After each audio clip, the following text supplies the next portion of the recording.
Hey everyone, it's Mikki here. You're listening to Wikipedia, and this week on the podcast, I speak to Dr. Alex Bartle, all about sleep.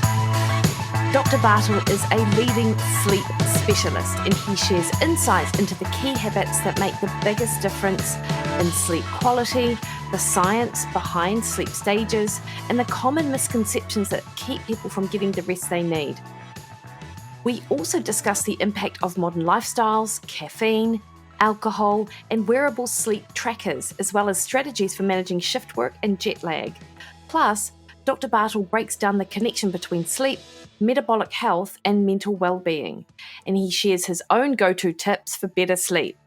Whether you're struggling with insomnia or just looking to optimize your rest, this episode is packed with practical advice, and I think you're really gonna love it. So Dr. Alex Bartle is a distinguished sleep specialist and the founder of the Sleep Well Clinic in New Zealand. He began his medical career in general practice in Christchurch in 1978, and driven by a passion for sleep medicine, Dr. Bartle earned a master's degree in sleep medicine from Sydney University and established the Sleep Well Clinic in March 2000. Under his leadership, the clinic has expanded nationwide, offering comprehensive assessment and treatment services for various sleep disorders, including snoring, sleep apnea, and insomnia. Dr. Bartle is a member of the Australasian Sleep Association and has been an invited speaker at international conferences, sharing his expertise on sleep health and its impact on overall well-being. In addition to his clinical work, Dr. Bartle frequently shares his expertise through various media platforms. He has appeared on radio programs such as The Health Hub, discussing topics like improving sleep habits and addressing sleep disruptions during seasonal changes. And despite the fact that Dr. Bartle is such an expert and has been for decades now, he is just so good at being able to speak really plainly about sleep and the issues. So I think there's just going to be so many take-homes for you. I think you're really going to love it. Before we crack on into the interview, though, I would like to remind you that the best way to support this podcast is to hit the subscribe button on your favourite podcast listening platform. That increases the visibility of Wikipedia in amongst literally thousands of other podcasts out there. So more people get to hear from experts that I have on the show, like Dr. Alex Bartle. All right, team, enjoy the conversation. Dr. Bartle, Alex, thank you so much for taking the time to speak to me this afternoon. You're such an expert in all areas of sleep, and your name has always popped up when I've talked to people in research about sleep. I've seen numerous articles. I've listened to you on the radio several times discussing it. So feel really pleased that you're taking the time to speak to me today. Pleasure. And what I'm really hoping you'll tell me is, one, sleep is overrated and we're just far too hyper-focused on it. And two, no, that red wine doesn't really matter. So we'll see how this conversation sort of rolls out. And yeah, I mean, to start with, yes, sleep has been very much underrated, unfortunately. And, whilst we talk about the three pillars of health, which are exercise, nutrition, and sleep is really the one that's been left behind. It's not very sexy, basically. I mean, looking smart and six-pack abdomen and, doing all these other things is great, but sleep is pretty, you're out of it. So why should people worry? The problem is we know now it has such a huge impact on the rest of our lives that it is really important, and it needs to be, there are masses of books on nutrition, masses of books on exercise, but almost nothing on sleep, which really tells the whole story. And so that's why I'm keen on getting it out there a little bit. Yeah. And how did you get interested, Alex, in the area of sleep? Yeah, I'm really not quite sure. I was a GP for 30 years in Christchurch. And towards the end of that, I started looking for other interesting things. And I went on a course on sleep medicine in Sydney, and it just blew my mind. It just blew my socks off. It was just so interesting. And it impacted on almost every aspect of my general practice. In other words, it does impact on all parts of our health, whether we're children, whether we're oldies, whether we got obesity, whether we've got diabetes or heart problems, anything we see in general practice, sleep has a part to play. Yeah, it's so interesting, isn't it? Because if I think now compared to, say, even 7 or 8 years ago, like the conversation around sleep is, in particular, I guess it's in the circles that I sort of associate with in the health space, we are way more aware of it and how it affects other areas that as you mentioned, diet and exercise that we're interested in. Yet also coupled with that, the environment seems to have changed so much that it makes it more and more difficult to get that one thing that most people need to improve upon. Oh, that's a very good point. There is a new book out saying that says sleep like a caveman. Yeah.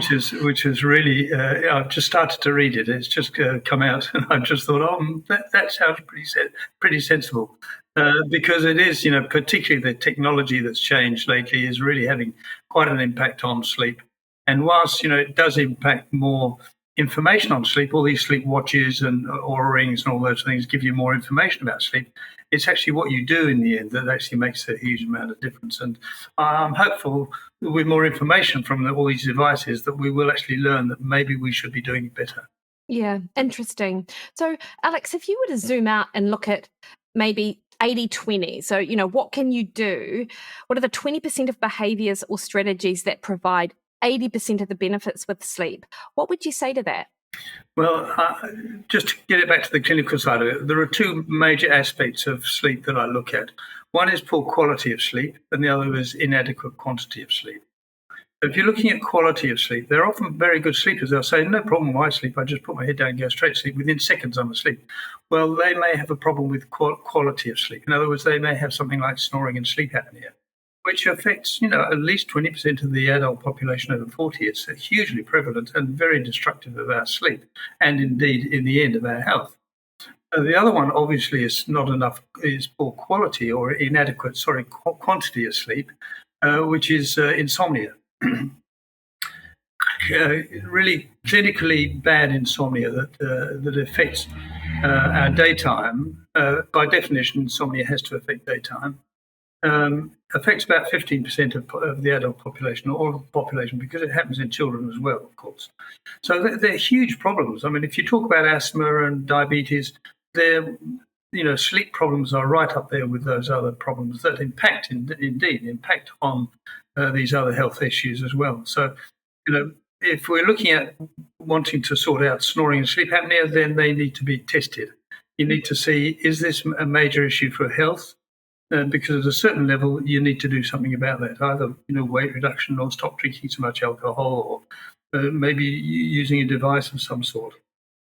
If it's quantity of sleep, if it's insomnia, that's a more complex issue.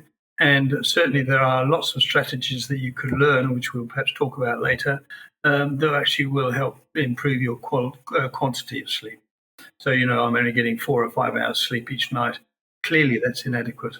Yeah, it's super interesting, isn't it? Because I can think of, good friends of mine who are in like on the out, if you look at them, like they do everything right, if you like. So, healthy, they don't drink, they're active, they have a very good diet, and they try to optimize their sleep, yet they still just get 4 to 5 hours. Is there a genetic difference in the quantity of sleep that we either get or even need? Yeah, I mean, there is a genetic predisposition, absolutely. But overall, we know that less than 6 hours on a regular basis, we all get less than 6 hours occasionally, of course we do. Mums with young babies, for example, are chronically sleep deprived. But we know that long term, less than 6 hours is not good for us. Whilst we hammer on about getting 8 hours sleep each night, the reality is that most studies now show that actually, even in primitive societies, would manage usually about 7 hours sleep, if that. 6.5, 7. There's a huge study out of Germany recently that says about 7 hours is pretty much the optimum. Some people do need 8, some people need 9, but once you get up to 9 or beyond, there's usually something wrong with their sleep quality because they're needing so much sleep. But certainly, there's a certain amount of genetics, whether it's a morning person or a night owl, for example, is partly genetically run as well. So the key factor about a lot of these people who are otherwise very fit, healthy, looking after their diet, keeping lots of exercise, is cognition, is actually thinking process. And they're thinkers, they're worriers often. The other word for insomnia is hyperarousal disorder. Oh, interesting. Fuzzy brain. Yeah. So Yeah. you can't just shut that damn brain down. Yeah. And has the prevalence of insomnia increased over the years, or have we gotten better at diagnosing it? I imagine that with sleep apnea, just the changing health status of the population may have, that makes sense to me that would increase. But what about insomnia? Yeah, well, the problem is there haven't been any major big studies done sort of 40 years ago, 50 years ago. So we don't really know whether it has changed greatly. The impression is that it has got worse. There's more anxiety, more stress in the communities generally. I mean, I think there are so many other variables. I mean, in New Zealand, we're very sheltered here in New Zealand. If you look at the rest of the world, I mean, almost anywhere else apart from New Zealand and possibly Australia, it's in a nightmare situation. Can you imagine what your sleep's like if you're in Gaza or if you're in Israel or wherever? You know, it is a nightmare, and so it's all this anxiety and worry that's going on. And in the past, of course, we've always had some of those worries, but it seems to be more global now than it ever was. Alex, can you walk us through the key stages of sleep and why they are important for physical recovery, for brain function, and just overall health? Like, are there 4 stages of sleep? There were 5 at one point, weren't there? Or Yes, that's exactly right. Yeah, levels 3 and 4 are now just level 3. So level 1 is very light sleep. It's just as you're falling asleep. In fact, your brain is probably half awake still. You know, if someone comes into the room, or you're nudged and told you're snoring, and say, "No, I was awake. I was listening to the TV." But if you actually ask them what the TV was playing, they wouldn't know. So they're sort of half asleep, and that's about 5 to 10% of their sleep when you're first just falling asleep. That's level 1 non-REM sleep. You always go into non-REM to start with. Level 2 non-REM sleep, we spend at least 50% in level 2 non-REM sleep, and that goes throughout the night. And whilst it's calculated as being light sleep, so if you wear these wrist-based monitors, it'll always say it's light sleep. There are some very specific parts of level 2 sleep, K complexes and spindles that are all particularly do with memory, cognition, thinking, processing, that sort of thing. After about 20 minutes or so, we'll go into deep non-REM sleep, which is now level 3. It used to be level 3 and 4, but now level 3. And that is when we are really quite deeply asleep, and it's quite hard to wake us from that. Our brain waves are very slow and deep, and we do a lot of our repair. So there's a lot of growth hormone, a lot of immunity happens then, anti-cancer cells are produced at that stage. So it's very much good for our physical well-being. For example, if you do an overnight sleep study on an All Black after their rugby match, you'll find they have slightly longer deep non-REM sleep. Deep non-REM sleep, which is at level 3, comprises about 20% of the night. So if on your watch you say, "Oh, you're only getting 18 or 20% of deep non-REM sleep," "Oh, that's not enough." Yes, it is. That's normal. 20% of in fact deep non-REM sleep.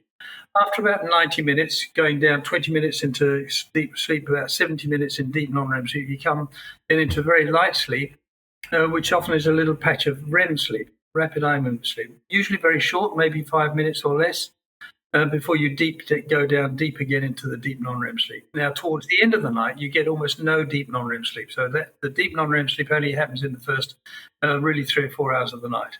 That next 3 or 4 hours of the night is largely light sleep, level 2 non-REM sleep, or REM sleep. Now, REM sleep is very light.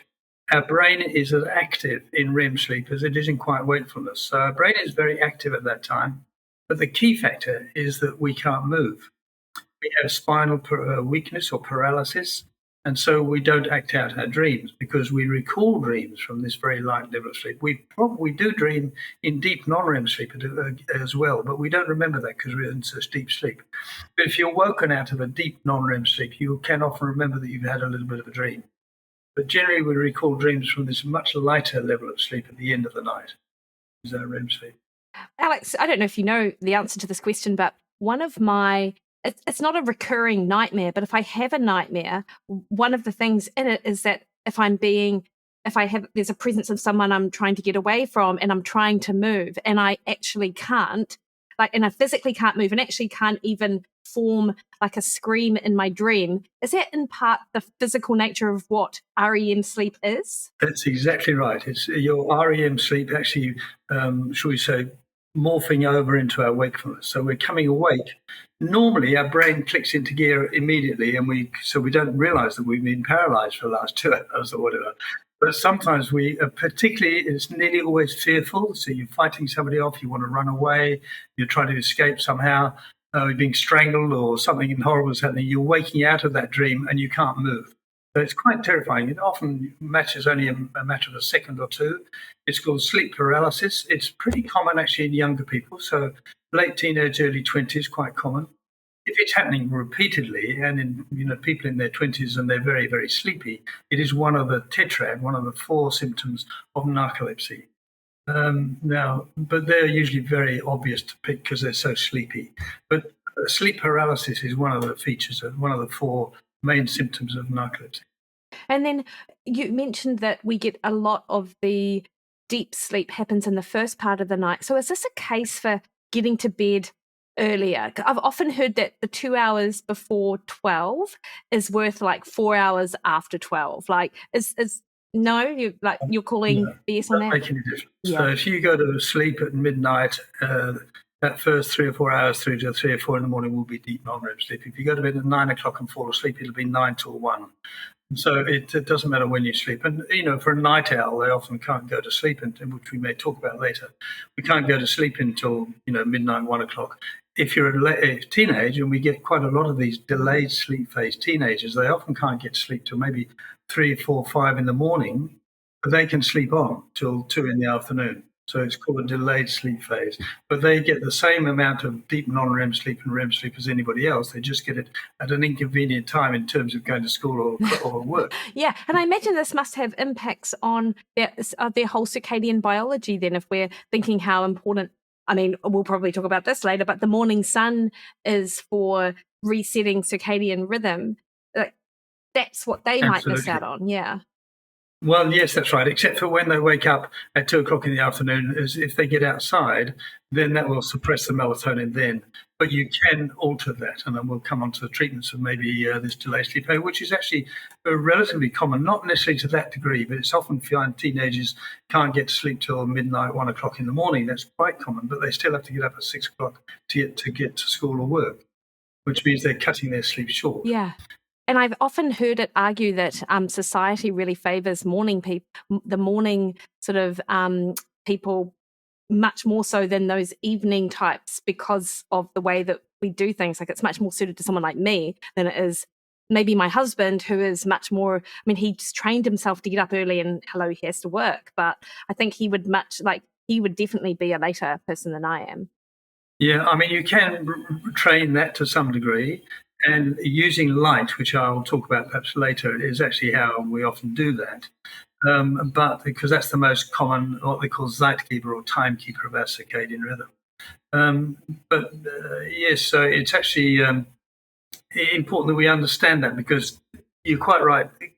The society likes us to get up early. In fact, so many things, in the army, in boarding schools, they're up and having cold showers at 5 o'clock in the morning. And they're realizing now that that's actually not a very good move. Yeah. Because these youngsters are actually falling asleep on the way to school, or, first period or two at school is just a waste of time anyway. So actually in America, typically they used to start, and still a lot of them do start school at 7:30.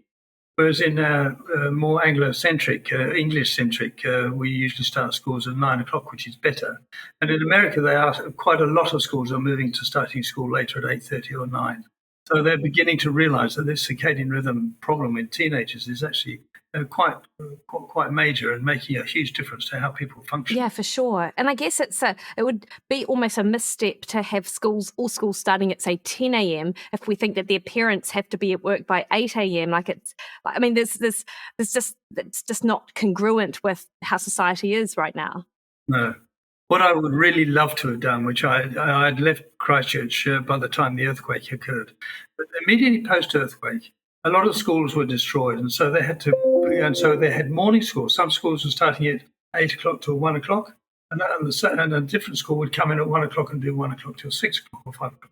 What would have been fascinating is to see how the students coped with the morning school compared with the afternoon or, midday afternoon school, because that's mucked up their circadian rhythms completely. But you're quite right. Society runs, and workplaces as well as schooling runs on a normal sort of 8:30 or 9 till 4:30 or 5. So when we kicked off, we were like, yeah, let's have a chat about some of these misconceptions about sleep that people have. Like, so if you were to have to name, 2 or 3 of some of the biggest ones that you come across, what would they be?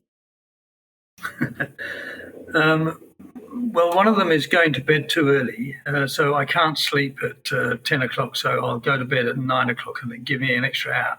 That's the wrong way. You need to go to bed later. Always go to bed later. Spending so much time indoors is not healthy. I mean, here I am in an office, which I spend most of my day in. Outside light is completely different to indoor light. And the more we spend time outside in our more natural environment, the better. And to that end, and I have to be very careful what I say here, is wearing sunglasses is not helpful for sleep. Yeah. It makes the brain think it's still asleep. Now, our ancestors didn't have them, but our ancestors didn't have glare. They didn't have tilt slab buildings and concrete slabs and tarmac roads. They had trees and plants. So this intense light, which is, in my office, it's less than 1,000 lux. It's probably only 500 or 600 lux. Outside, I'm in Auckland at the moment and it's sunny, middle of the day, so it's going to be something like 70, 80,000 lux. It could even be up to 100,000 lux. So 80,000 lux outside, less than 1,000 lux in here. This is where I'm living most of my day, which for my brain is not helpful. And the brain is affected by light hitting your retina, back of the eyes. And so it's got to hit your eyes, and it's particularly the blue and green wavelength of light that suppresses melatonin and does 3 things. It does many things, but 3 particular things. 1, it suppresses melatonin, so it wakes us up. Number 2, it alters the size of your pupil. So it's called the retinohypothalamic tract. So it goes from the retina, special cells, to the middle of the brain. It comes back to the eye, constricts the pupil. As you know that, when you go bright light, the pupil comes down. And the 3rd one is it starts producing serotonin. And serotonin makes us feel good, and it's particularly this blue-green light, which for thousands of years has been our natural environment, has been blue and green, that impacts on these retinal ganglion cells, suppresses melatonin, wakes us up, and produces serotonin. Now, chemically, serotonin converts to melatonin at night. So the more serotonin you produce during the day by spending more time outside, the more we sleep at night. We produce more melatonin at night. Hence, when your mum said to you many years ago when you've been camping or tramping, you'll sleep well tonight, dear, because you had lots of fresh air. But it's actually nothing to do with the air. It's the light.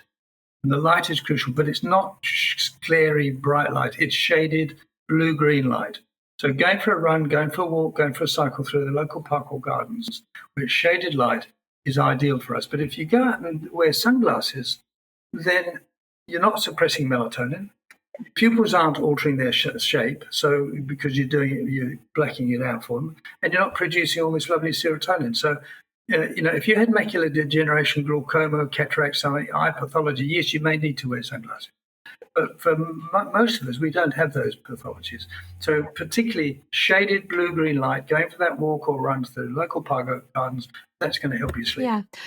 Alex, a couple of questions around the glasses, or just vision even. So one, how does, say, blindness affect someone's ability to sleep? So I'm interested in that. And my next question, if it's okay just to ask on the back of, is what about the blue light blocking glasses, or the blue light blocking function of many people who wear vision glasses? I see this a lot. So can we address both of those?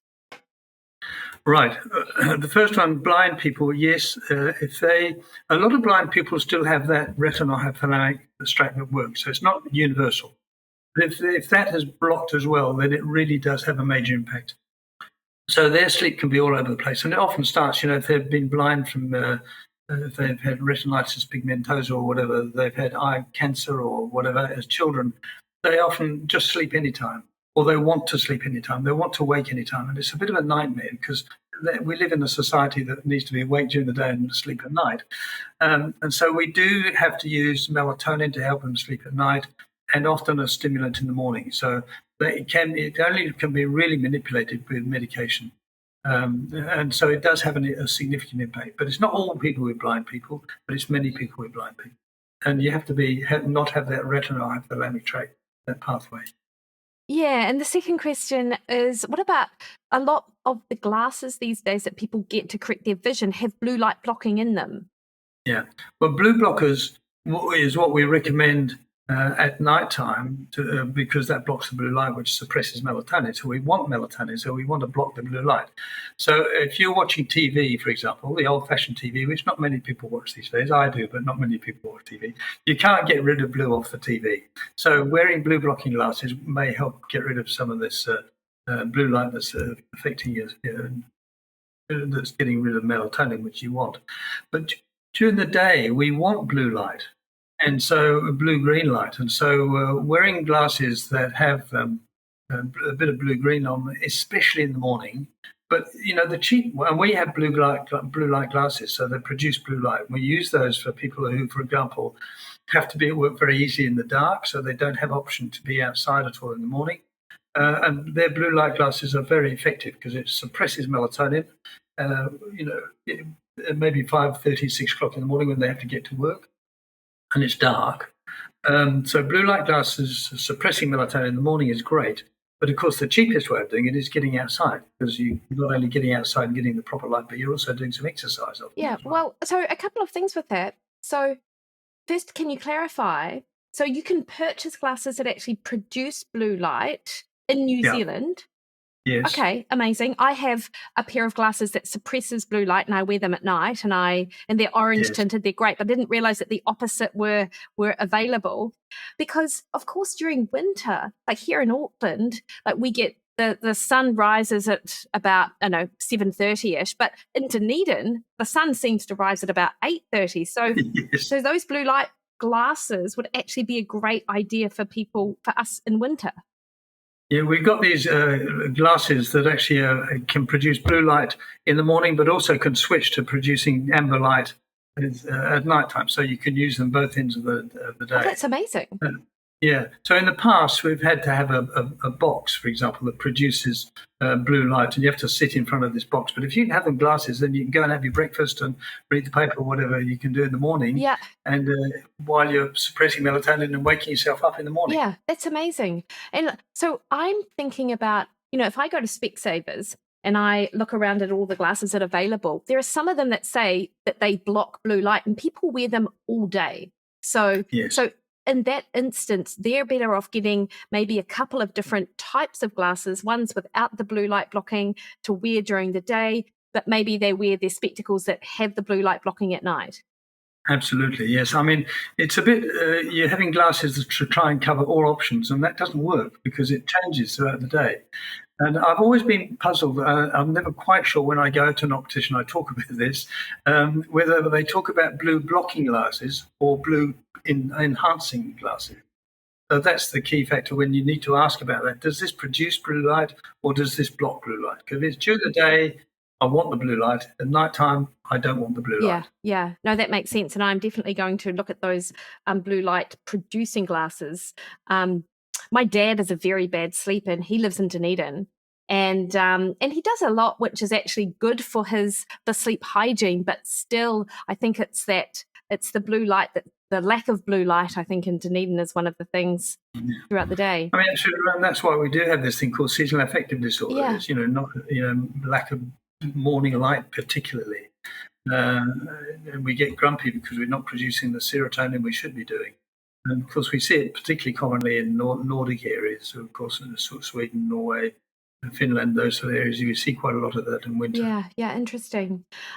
Alex, you mentioned wearables before, and our ability to track sleep through our watches or our Oura rings. Like, how much of that data can we actually rely on? Like, and to your point before, you mentioned that, well, having data is one thing, but acting on it is another. But is it helpful all the time? No, not particularly, to be honest. I think sometimes it's quite useful. And in fact, I've seen somebody this morning who had been alerted to the fact that his oxygen levels were dropping quite a lot at night, and he was a bit worried about that. The reality was that it normally drops at night anyway, so he was probably not. But he actually came in and had an overnight sleep study, and we've done some other things as well. But it's not only knowing what happens, but why. What does it mean? That's a key factor. to that end, we quite, some of these watches are better at doing that now. They'll tell you what you should be doing. We do use Oura rings, which are perhaps a little bit more accurate. A lot of them work on heart rate variability, so it's measuring the variability in heart rate. And so it always puzzles me why here we are wearing a watch on the back of our wrist, which is not where the pulse rate is. The pulse, why don't you wear it on the front of your wrist, which is where you're feeling the pulse? Yeah. And that's why I quite like the Oura ring, because it's a ring around your finger and you've got these digital arteries that run down the side of your finger that it's measuring.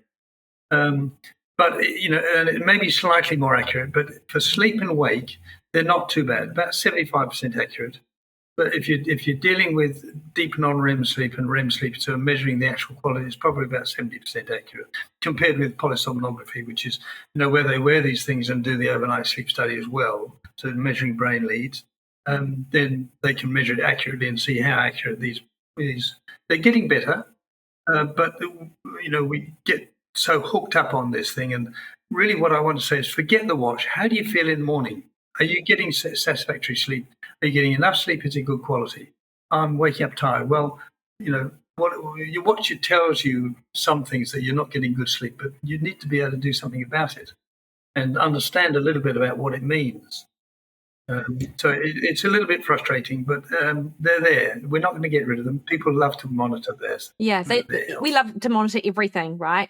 Like, doing something about it is the thing that people struggle with, but actually monitoring it is no problem. I'm interested in those sleep studies, just in that I struggle to understand how reflective that might be of real sleep for the individual doing it, because it's such an unfamiliar environment for them. So how do we, I guess, how does it translate into what their actual sleep is like? I mean, it must, because this is what you do, but. Well, no, look, I'll tell you what, you're absolutely right. The main test that's been done for the last 6 or 7 decades or 8 decades is polysomnography. And that's 24 leads all over you. It can be more, but the traditional one is 24 leads in hospital, being in a separate environment. Now, and they rarely do this because it's so expensive, do 2 nights in a row, you find that there's about a 25% difference. There's that first night effect, it's called. So that first night, they don't sleep very well. The second night, they sleep much better. So it can be up to 25% different. And I think a lot of the time, particularly when you're measuring it for sleep apnea, people are so damn tired that they fall asleep. Doesn't matter how many leads they've got, they're going to fall asleep. So, yes, it does. It gets in the way. What we do is home studies. So we send out equipment so they sleep in their own home. They put the equipment on themselves. Many places, including us, we do quite a lot of study with just an oximeter. If you're just looking for snoring and sleep apnea, we just use a thing on your finger. So we send out the kit, they put it on the finger or on their head. We've got a new one now that goes on the brain, which measures the actual brain waves as well, which is fantastic. And people can set it up themselves, do it overnight, take it off, put it back in the container. We send it back to Christchurch, which is where my base is, and they download it there. Then we see the patient and we've got all the data. So it's now done in their home, which is better. But not 100%. I had someone again this morning who was really irritated by the nasal prongs that go in your nose. They're all a little bit irritating. It's not a normal sleep, or they feel they can't sleep on their tummy or on their side because you've got all this equipment on them. So they're not sleeping in a normal position. So you're absolutely right. It does impact on their sleep to some degree, but it gives us an impression. Yeah, for sure. It gives us an idea. Yeah. Slight tangent. You mentioned, sleeping on stomach, sleeping on side. I love to sleep on my stomach. Like I always have, like hugging myself, sleeping on my stomach with my head turned this way. And I actually do get a visual of what my skeleton might look like. And I'm like, oh, that just feels uncomfortable, but it's not, it's not uncomfortable. But what I find is like my nose blocks when I do that. And then I start snoring. Like, that's not normal, is it? Well, sleeping different positions, people come up with all sorts of theories about, you're this sort of personality if you sleep on your back. Yeah. Or a certain pattern. No, I'm a tummy sleeper too, actually, as it happens. But it's less likely to snore than if you're on your back. For purely mechanical reasons, if you're on your back, the tongue falls back and obstructs more easily and you snore more if you're on your back. But it's what you get used to in lots of ways. And I always liken it to, you see a cat getting into their their sleeping place, and they'll often get in and sort of do a little circuit and then lie down and go to sleep. That's their sleep position. And I might start on my left side, and then before I go to sleep, I'll turn onto my tummy on my right side. And so I go to sleep. So you have a little routine, if you like, which says to your brain, I'm about to go to sleep. Yeah. How important is a sleep routine, actually? Because that's just a tiny snippet of a sleep routine, but if I'm serious about wanting to improve my sleep, when should I start thinking about that? Yeah, well, sleep routine is really, really important, actually, but sleep routine that works. For example, we say to people, or it's said to people, go to bed at the same time and wake at the same time every day. Okay? To a degree, that's true. But if I go to bed at 10 o'clock every night, and I go to bed regularly at 10 o'clock, but I never sleep till midnight, then I've got 2 hours of tossing and turning. I see this quite a lot, that I go to bed very regularly. I go to bed even at 9:30, 10 regularly every day, but I just can't sleep.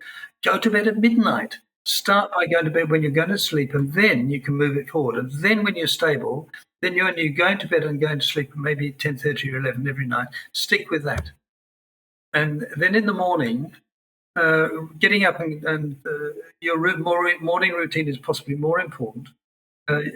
Weekends, by all means, have an extra hour sleep if you want to, but sleeping on until 10 or 11 midday is not actually helpful. It just delays the whole circadian phase. So regularity of sleep. And I usually start the process or think about sleep process probably an hour before bed.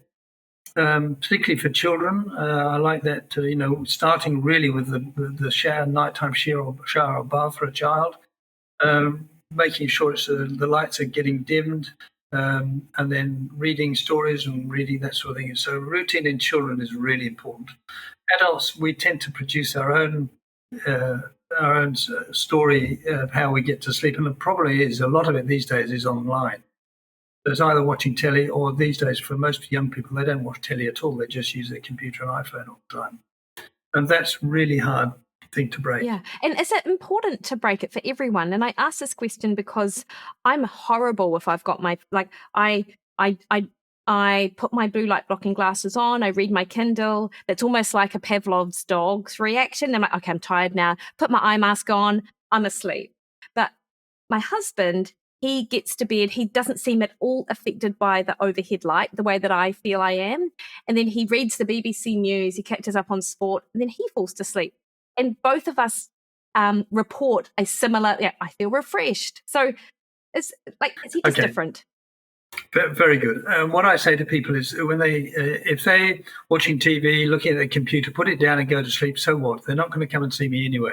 That's fine. I've got a great problem. Yeah, good call. I don't think it does impact to some degree on the quality of sleep, to some degree.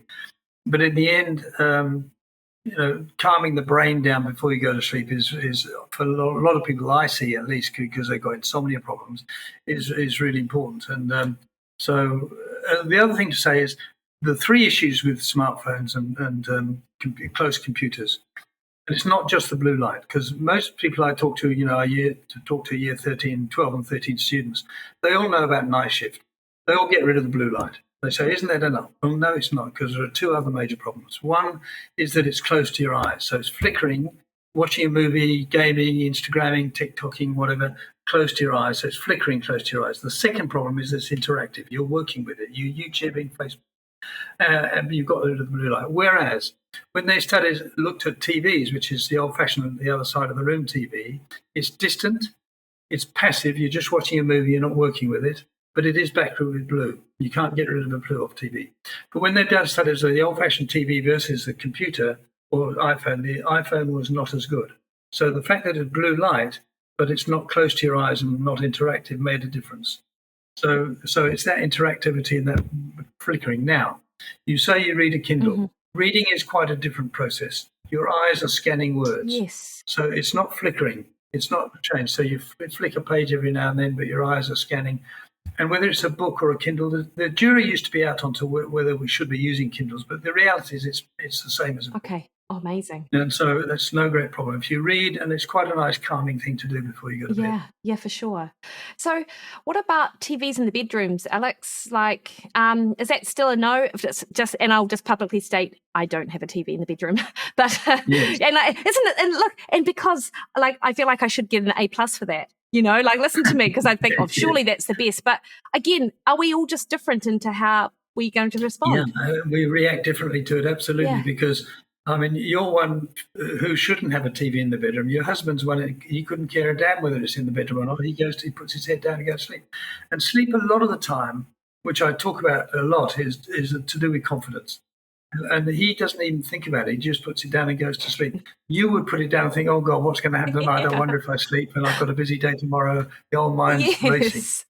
This is so true, actually. Like, and a lot of people in the health space, he's in the health space, he's a nurse, but in a different area. Like we hyper focus on optimizing everything, but actually probably to the detriment of what we actually want to achieve. And it's often our personality. I mean, people who are very high flying people who are really big thinkers, they're flat out all day. They can shut off at night and go to sleep. Whereas some people, not even necessarily high flyers, but they're so buzzy-brained that they just can't sleep. And, you perhaps a bit more in the second category, and your husband's in the first category. He's a thinker, but he can switch off just like that and go to sleep. And what we're trying to do with a lot of the sleep stuff that we do is to get them confident that they can actually go to bed and go to sleep. Because they've often lost, I go to bed at 10 o'clock, I go to bed at 9, still can't sleep. You need to be able to get confident, I can sleep, I don't need a pill. Which we'll come to on in a minute, I'm sure. Yeah, actually, let's address that now, because so many people do rely on medications to help them sleep. As I've heard it explained as getting punched out, like you're knocked out with a pill and it's not actually giving you the quality sleep. Is that how you see it? There are some tablets that do that. Zopiclone will possibly do that. Things like triazolam, which is no longer available, but used to do that. Benzodiazepines do that. And Zopiclone is a pretty simple drug. It's pretty effective and sort of more likely to sort of just go through the GABA system in the brain, which will help you go to sleep. But there's just an article come out just recently. I won't go into the technicality. Maybe come to this later. But yes, basically anything you use to sleep, whether it's Zopiclone, which is actually a pretty good sleeping tablet, it will zonk you out most of the time, or whether you're using something that's over the counter, they all become sleeping pills. So if it helps you go to sleep, it becomes a sleeping pill. Now, a lot of these things over the counter don't make any difference because there's very little in them. But there is a huge placebo response. About 50% of anything you take for sleep is placebo response. Yeah, okay. And I give this example, for example. We take it as Zopiclone and we'll zonk out to sleep. So we reduce it to 3/4, to a half. We're trying to wean ourselves off, and still sleep down to 1/4. Not bad, pretty good sleep still. To 1/4, to 0, almost impossible. Going from 1/4, which is actually almost nothing in it at all. I mean, chemically, there's always bugger all in 1/4 of Zopiclone. But you go from that to 0, and I can't sleep because you're not putting anything in your mouth. I can't do it myself. I need something to help me sleep. So you get melatonin, which most of the time doesn't make any difference. Even the manufacturers of circadian, which is a 2 milligram slow release, said it really didn't make any difference under 55-year-olds. So here are people being prescribed it at 30s and 40s. And it's not designed actually for until you get older, but a lot of GPs will prescribe it. Most of that's, it's got sleep on the bottle, it's a sleep hormone. Thank goodness now I can go to sleep. So it's giving them confidence, it's this thing that's doing it for me. Now, if I don't have this thing, I've got to do it for myself. And I can't do that. I've lost confidence in being able to do it myself. So that's why when they come and see a sleep clinic, we try and get them to be confident that they can do themselves. Okay.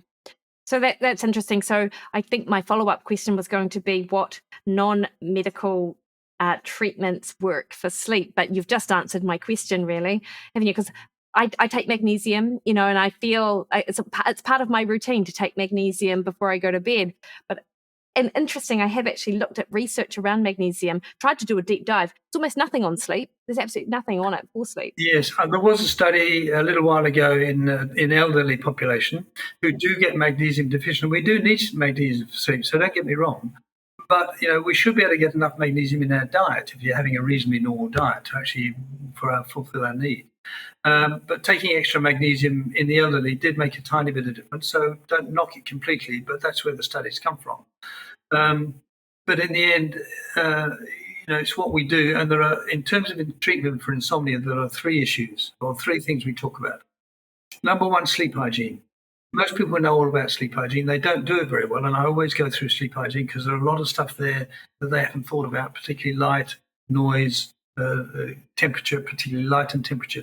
fundamental things that we need to get right. The second one is stimulus control. Stimulus control says bed is for sleep. The implication being if you're not asleep, you shouldn't be in bed. And number 3 is sleep scheduling, which is actually improving your sleep efficiency. That means the amount of time in bed that you're actually sleeping. So you might be in bed from, say, 9 o'clock till 7 o'clock. So you're in bed for 10 hours, but you think you're only sleeping for 5 hours. So that's a 50% efficiency. Now, to improve sleep efficiency, we either give you a pill so you can now sleep 6 or 7 hours out of that time, which will last temporarily, but it won't last long term. Or what we do, and I shouldn't go into my secrets now, but it's out there, is restrict your time in bed. So if you're only in bed for 6 hours and sleeping for 5 hours, you're not sleeping any less than you were now. But most of the time in bed now, you're asleep, which gives you confidence, bed is now a place where I can sleep. Then you can increase your time in bed. Yeah, I've heard actually of sleep restriction to help with that insomnia. Is there a cognitive behavioural element to that? That is CBTI. Yes, okay. There is sleep hygiene, stimulus control, and sleep scheduling. That's CBTI. So cognitive behavioural therapy is for insomnia. It's different to CBT in lots of respects, but it is the behavioural stuff. It's understanding why we're doing those things. So when they come and see me for an hour, I'll try and explain why we're doing these things. Why are you telling me not to go to bed until 1 o'clock in the morning? I mean, you're nuts. I want to go to bed and go to sleep at 10 o'clock. So tell me how do I do that? Well, you won't do it. Yeah, until you do that, yes. That's right. And explaining the process and drawing out the circadian cycle and, how and why it works. Yeah. Getting out of bed in the middle of the night is really important. I think one of the questions you were asking me is, what do I do if I've had a bad night? And I do sometimes have bad night's sleep. And I get up, and the huge study was done where they got up for just 15 minutes. And that's usually for 75% of people in the study, they were able to go back straight away and go back to sleep. What were they doing? Just up? No, there's a process. So we get them to get up to a warmish environment. That's not the problem in Auckland, but in Christchurch in winter, it's a problem. So you need to prepare a place to go to, dressing gown by your bed. I may be up in the middle of the night, so let's prepare a place. Warm, dimly lit, no more than 40-watt bulb. So you're not getting up to the kitchen and putting the lights on. Writing pen and paper, so you've got it ready to go. So you're going to get up and spend some time writing down. You've got a clock when you look up. Now, you don't have a clock in your bedroom because we don't want people to keep looking. Clock watching is really negative. That's one important thing we say. So they don't know what the time is. You get up, it's 2 o'clock. Well, I've probably been awake since 1:30. 15 minutes later, you're back in bed. And about 75% of people were able to go straight back to sleep. And the answer, thinking was this. When we lie in bed, molehills become mountains, as I say. We catastrophize at night. We're lying there, mind's going 19 to the dozen, and we can't do anything about it. We're just panicking. Get out of bed. You can actually take a bit of control. We can actually take control of it. We can write stuff down. I've got to email this person. So you actually take control of your life in some respects. By doing that, only 10 or 15 minutes is all you need. You can go back, and most of the time, and I do it too, I can get up for 10 or 15 minutes. I go straight back to sleep. Rather than the traditional saying, which is you get up until you're sleepy again. The problem with that is that it's often an hour and a half, 2 hours before you sleep again. So a lot of people don't want to get up out of bed because if I get out of bed, I'm going to be awake for the next hour and a half, 2 hours, and I want to try and get back to sleep now. If we say now, 15 minutes is all you need. People are much more likely to get up and actually adhere to that and get back to sleep. Break that cycle of panicking. Do not do anxiety or panic in bed because bed becomes a panicky place. Yeah, amazing. Alex, I've often heard that people often talk about having uninterrupted sleep as the gold standard. Yet, I'm up going to the bathroom maybe once, not all the time, but maybe 50% of the time, or I just wake up as I'm sort of turning over and I'm going back to sleep. Is that something that I need to worry about? No. Waking is normal. They've done lots of studies on students who say they just go to sleep and wake up in the morning. When you do brain leads on these students, and there were quite a lot of them they did, all of them had woken 2 or 3 times during the night. Now, the answer is this. Just before you fall asleep, you have a period of amnesia. 2 or 3 minutes, you don't remember anything. So, for example, if people, and you may never have done this, but your mum or dad probably have, they're reading and you nod off to sleep while you're reading. You'll always have to read that page again. You've got 2 or 3 minutes of amnesia. So what they do when you look at the brain leads of these students is they've woken up, they've gone straight back to sleep within 2 or 3 minutes and have no recall they've woken. Oh, So interesting. people think they sleep through the night. Nobody sleeps through the night. And the problem is, if you wake up and look at the clock, it immediately has an emotional impact. Oh, bugger, it's midnight and I'm awake again. Now I shouldn't be awake. Yes, you should. Go back to sleep. Stop fretting about it. It doesn't matter whether it's midnight or 4 o'clock in the morning. Waking is normal. Go back to sleep. Oh, that is such a reasonable response to that question, because this is something I talk to people about all of the time. And I guess my other question for you, completely again another side tangent, is sometimes when you go to sleep, you feel like you've been asleep for hours. You wake up and it's 10:30 and you're like, whoa, and you actually feel it's like a bonus. But have we just bypassed all stages of sleep and gone direct into, I don't know, some sort of deep sleep, or is that just I suspect in that case, I mean, it depends how long it is. If it's, something like 80 or 90 minutes, so you've probably been through one sleep cycle. And often we do find, you go to sleep at 9:30 and you're awake at 11. But that's one sleep cycle you probably have. Yeah. Or, for a nap, for example, we often say if you wake up within 20 minutes or so, you haven't even gone into deep sleep by that stage. People do wake at the night. I mean, if you look at history as well, sleeping in 2 phases was common, not invariable. So they've done lots of studies in these primitive societies, and some do wake in the middle of the night. Some have very fragmented sleep, and they think it was partly, historically, a survival thing. So we didn't sleep solidly for 8 hours. That didn't happen. In fact, there's more literature saying we now slept in 2 phases. So it's so often for 3 or 4 hours when we came in from the fields, have an hour or 2 in the middle of the night. And there are prayers for after first sleep, for example, implying there are 2 blocks of sleep. And Chaucer, for example, talks about all the antics that go on between first and second sleep, which you can imagine. And then you go back to sleep at 2 o'clock in the morning, and you get up when the sun comes up at 7 o'clock in the morning, so you're off. So waking in the night is a very normal phenomenon. Yeah. Oh, I think, because of again, people's anxiety around it, they're just not, it's just hard to know, what the right thing is. But this is the thing, like, we actually shouldn't necessarily do what's this blanket right, but it's actually figuring out what works for us. Yeah. I mean, absolutely. And the key factor really is, how do you feel during the day? And the problem is, a lot of people for quite a lot of years may get only 5 hours sleep every night and think, I only need 5 hours sleep. But actually, in the end, they'll suffer. I mean, I quote Thatcher, which you may remember some years ago, purported only to have sort of 4 hours sleep a night. Well, she ended up with Alzheimer's, which is what happens when you don't get enough sleep.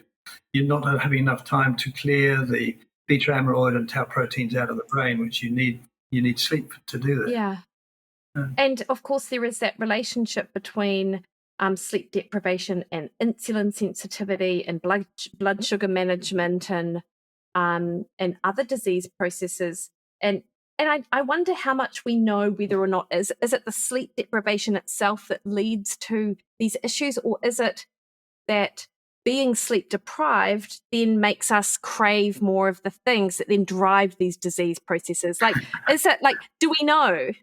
Yeah, no, that's a good question, because initially we'd say not enough sleep doesn't allow you to go through all the important things that happen in sleep. So we're missing out on a lot of the very important functions that sleep has, so that people haven't fully understood until fairly recently. The second problem is that, of course, if we sleep deprived and we're a bit more tired, then 2 particular things happen with fatigue. Fatigue does 2 things. One, lack of motivation to exercise.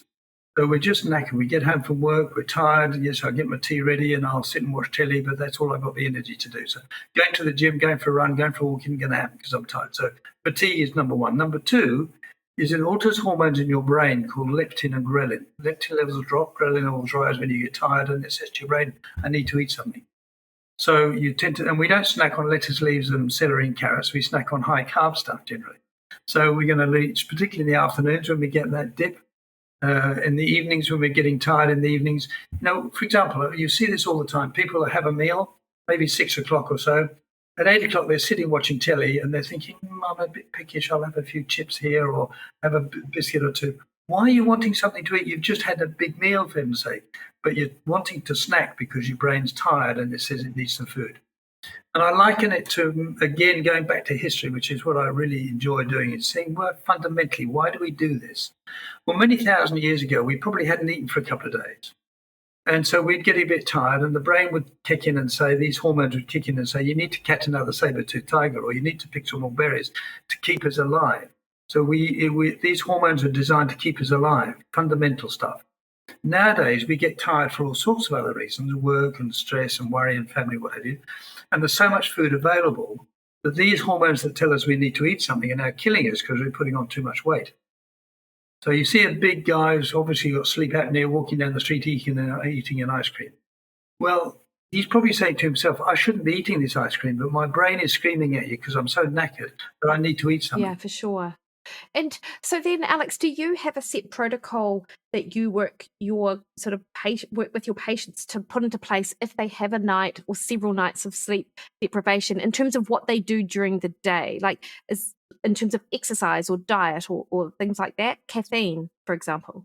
Yeah, well, things like that. I mean, caffeine has a long half-life, so it hangs in the body for a long time. So we say, if you're having trouble with sleep, well, avoid caffeine in the afternoon. One study recently has been done in Auckland where they stopped caffeine altogether. That did help a bit. But caffeine comes in all sorts of guises. For example, people having a hot chocolate before you go to bed. Well, there's caffeine in the chocolate. So it's actually an energy drink. Milo, for example, is an energy drink, not a sleep, but it's used often for sleep. So alcohol will help you go to sleep, but it'll wake you up more. The alcohol converts to aldehydes that are quite alerting, so they'll tend to wake you up more.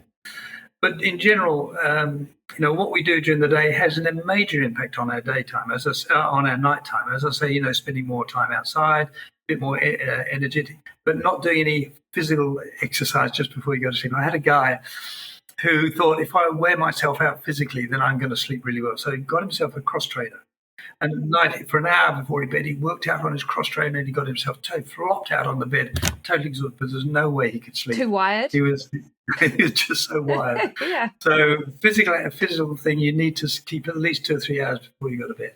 But exercise during the day, particularly exercise outside without sunglasses, is going to help you sleep. Nice. I saw a study, actually, maybe it was a few months ago, that looked at the effect of sort of high-intensity exercise to help minimize the blood sugar issues that come from sleep deprivation, and it was a favorable thing. So one of the recommendations that the authors made was, hey, if you've got a bad night's sleep, then one way to sort of offset some of the cravings that could occur is actually do that early exercise to help with that blood sugar management, because that will then potentially, it'll change the types of foods that you crave throughout the day. Like from a nutrition aspect, I thought that was like quite a clever sort of move. Yeah, quite clever thinking. Yeah, I mean, exercise in the morning is good for so many reasons in terms of get our metabolism going and use up some of the. It's interesting that often diabetics find that in the morning their sugars are higher than it is often during the day, which is interesting. Without having ingested anything, but the metabolism means that we often have slightly higher blood sugars when we wake in the morning than we would maybe later on in the day. So a bit of exercise then is not a bad idea. Yeah, for sure. And you mentioned alcohol and aldehydes, and I kicked us off by sort of my desire for you to tell me that was fine to have a red wine. But I'm thinking you're making a serious case for day drinking as opposed to having a drink at night with our dinner. Well, no, I think it's the quantity. I mean, we used to talk about the old J-shaped curve. 1 unit of alcohol is not too bad. 0 is worse, and then 1, 2 is okay, but 3 or 4 suddenly gets worse. So nowadays, of course, just recently they've come out and said that any alcohol is actually not good for us. But in terms of sleep, for a woman, and we're taking averages here, for a woman, 3 or 4 units is going to make you snore. For a man, 4 or 5 units. 4 units in half a bottle of wine. Yeah. Yes. A bottle of wine, maybe 8 units. A can of beer, 5%, 330 can of beer is 1 unit. And 30 ml of spirits is 1 unit. And 100 mils of wine is 1 unit. So 12% wine or whatever. So on averages. And so we look at units of alcohol. It doesn't matter whether it's spirits or wine or beer. It's the units of alcohol that counts. And it's a muscle relaxant. So if your mates or yourself have had a big night out on the booze, you're going to snore that night because you're going to relax the muscles in your throat, which is how we snore and have sleep apnea. So there is that effect, and of course it breaks, it quietens you down to night, so you can get sleep more easily, but you tend to wake up more at night. Yeah. See, my problem is, Alex, is that I enjoy craft beer, and they're slightly higher in the alcohol percentage. Yeah. And one beer is like a big night out for someone like me. Yes. That's my problem. So I just have to share that craft beer, and actually, it's probably a better outcome. I'm really mindful, and I want to be mindful of your time. I'm interested. Just a couple of final questions, Alex. So when you got interested in sleep, and as your understanding has evolved, have you shifted in what you do for your health and your sleep hygiene? Not massively, to be honest, but if I have a bad night's sleep, I'm more aware of why. And so I'll say, yeah, that was a bad night because of such and such. So I'm more aware of why I don't sleep very well. Generally, I do sleep quite well, so it's never been a major problem for me. So, but I do have some bad nights, and usually I know why, because there's something in my brain that's buzzing away and getting in the way. And I have measured my potential for snoring. My wife tells me I occasionally snore, but I sleep mainly on my side or front, so snoring is not very common. I've rolled onto my back, and we do move around at night. So although I might start on my side, I do occasionally end up on my back, and that will mean, I'll maybe snore a bit then. So it's mainly partners who get in the way, who will tell you. Remember that you don't know anything about your snoring. So when they say, no, I don't snore, well, you don't know whether you snore or not because you're asleep. That's true. In fact, I had a client once who told me that she actually had an app on her phone, and she wanted to know, so she recorded herself, and she could hear. That's the data she used to then book in with a sleep clinic. Well, we use an app called SnoreLab. Ah, interesting. And that measures noise. Yeah. So if you're by yourself, remember if your dog snores or your partner snores, it'll measure their snoring as well. So you need to be by yourself. Yeah, good call. And Alex, if you're thinking about the direction of sleep research, is there anything that you're particularly excited about over the next couple of years to help us better understand sleep, or have we really learned all there is to know? Well, absolutely not. No, there's so much more to learn. And unfortunately, it's the sort of situation where we don't know what we don't know. Yeah, of course. And only by doing studies that we find out. The huge study that was so mind-changing in the last decade has been the learning about the lymphatic system, this brain washing out of the bad things that happen at night. Started measuring it in rats to start with in 2012, and now in humans. And a lot more is known about that now when it happens in deep non-REM sleep, and how it gets interrupted and how it's impactful on our brain function, and particularly Alzheimer's. So there's lots of really interesting stuff happening, which, again, as they're studying more, I don't do the studies, but, where they're done in the States and Australia, particularly very big for research. Fascinating stuff. Yeah. Are there conferences that you go to learn more about sleep specifically, or is it just part of your usual, medical conferences, etc.? No. I try and go to a conference once or twice a year, which isn't enough. Probably, I'd love to go to more, but I have to fund it all, unfortunately. So I work for myself, so I don't get university study, which is where most studies done, of course. So I try, but otherwise it's try and keep up with all the literature basically on the internet as much as I can. So every day I'm downloading something that's of interest. Yeah. No, that sounds awesome, Alex. Can you let people know where they can find more information about you and your sleep clinic and the work you do, and actually just more information in general? Well, I run with one other person, with a whole big team of us, Sleep Well Clinic. It's called the Sleep Well Clinic. It's based in Christchurch, but we've got clinics all around the country. We do testing remotely, so we can send equipment out to anywhere in the country. And we do Zoom consultations as well as face-to-face consultations. So we can do it and see anybody from anywhere in the country. And it's called the Sleep Well Clinic, and we're the biggest private clinic. And we do more sleep studies than most of the hospitals put together. Yeah, amazing. So we're very busy. Yeah. Oh, that is lovely, Alex. And I think, I got through maybe a third of the questions that I had down here, but I felt like we actually hit on quite a few key areas that a lot of people will be interested in. So I hope so. That was wonderful. Thank you so much for your time. Thanks very much. Thanks for asking me.